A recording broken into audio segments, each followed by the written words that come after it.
But now it is El-Rufai with maybe Atiku, who is in PDP, who wants to go to coalition. He has a divided mind.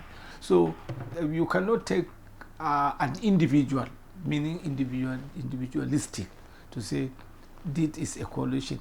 A tree cannot make a forest.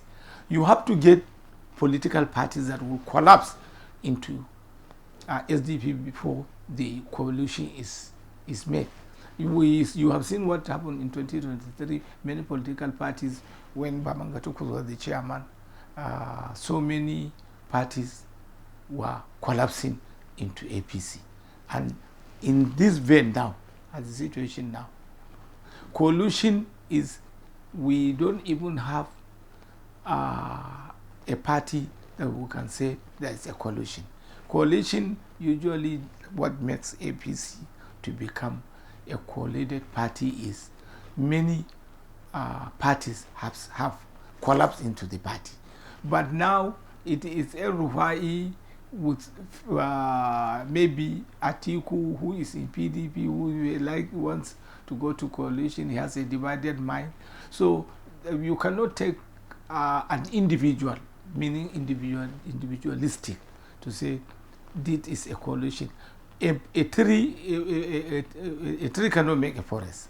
You have to get political parties that will collapse into SDP before the coalition is made.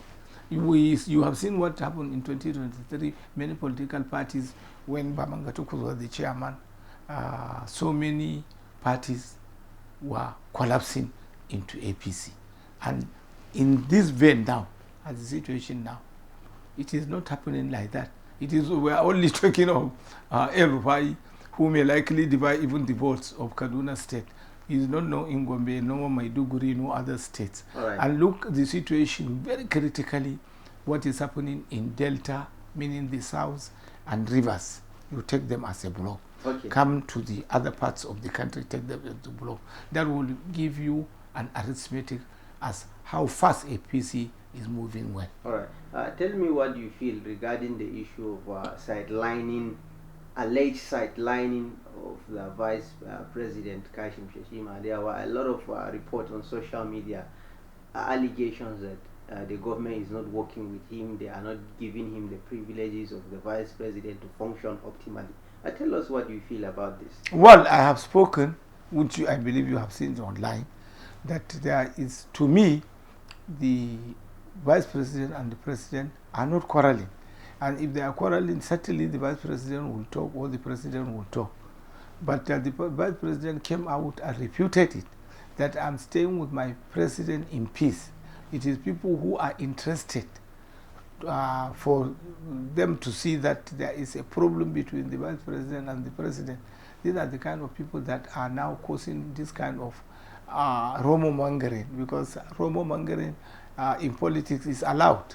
It is only when you create this kind of tension so that some people will now get food to eat. But as far as I'm concerned, and I still say Vice President and President are in a very cordial relationship. Okay. Is there any message that you have to Nigerians? Well, my message is that is very clear.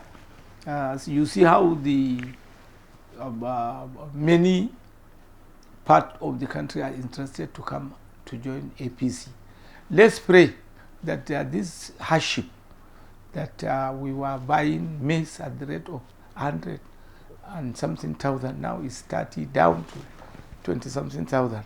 Let the hardship, God look at the country to help the APC government and Tinubu. But these people that are coming back to APC, some people are saying that you are like coercing them or like telling them they must be in APC before you allow them to work.